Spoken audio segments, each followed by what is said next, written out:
Hi everybody, welcome back to the channel, and this week a Solitaire spotlight, something I haven't done for a little while. Just wanted to highlight another Solitaire based folio game that I've taken receipt of in recent weeks. This is Pickett's Charge from White Dog Games, the last attack at Gettysburg, July the 3rd, 1863. I'm sure most gamers of any generation will have heard of Pickett's Charge, the so-called watershed moment of the Civil War. But this game is a little folio game, as I say, Solitaire. I just wanted to share the contents of the game with you, and I hope in due course to have a little playthrough or overview of how the game works as well, just to share that with any of the Solitaire gaming fans on the channel. But of course, I'm sure, like all games, you could play it together with somebody, where you both take on the AI between you. So, you know, often I've done it that way as well. But I just wanted to share with you a little unbagging of this, hopefully little gem. So let's just get the bits and pieces out of the bag and show you what you get. Okay, so first things first, we get the rule book, which is near enough just a pamphlet really. It is literally 4 pages, the first page being the cover art. So we are literally opening up onto the rule book here. It's not too heavy going, as you can see.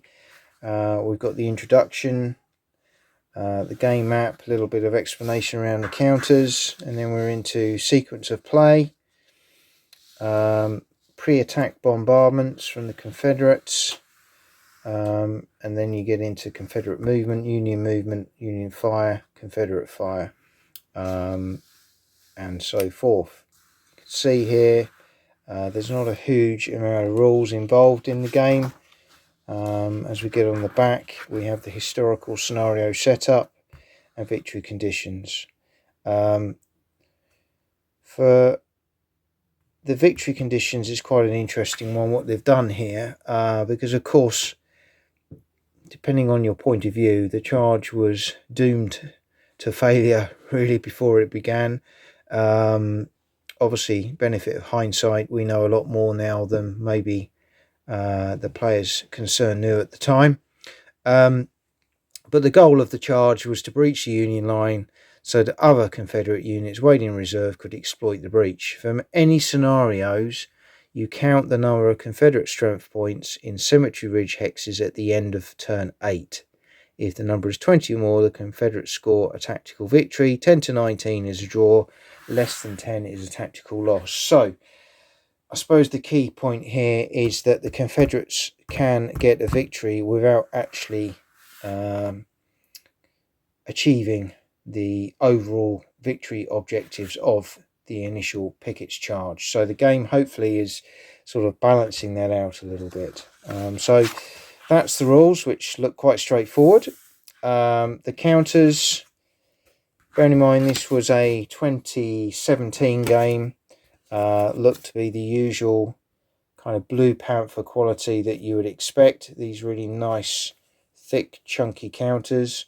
Having been involved with the Antietam game that White Dog have done, working with Michael Kennedy, these look very similar kind of artwork to those, which again were very nice. Look like they're going to come out of there quite easily as well. So hopefully you can get a feel for how that's going to work. Quite intrigued with these red numbers. Some of them seem very high.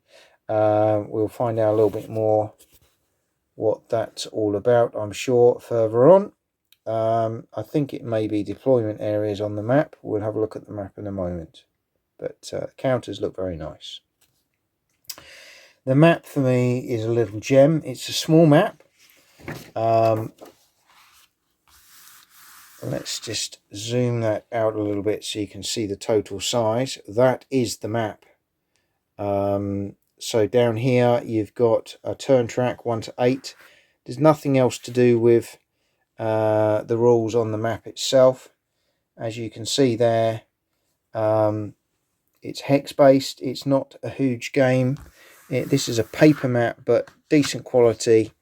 You could probably after a while play it without plexi. Personally, I will always put a bit of plexi over the top. But what I do like is that this is really nice. It's a lovely detailed map. If we come in close here, we can see bits as wood. You've got the Sherfy house, Emmitsburg Road, quite a few sort of like Spangler's Farm, places that will be familiar to anyone who's done any reading around Gettysburg.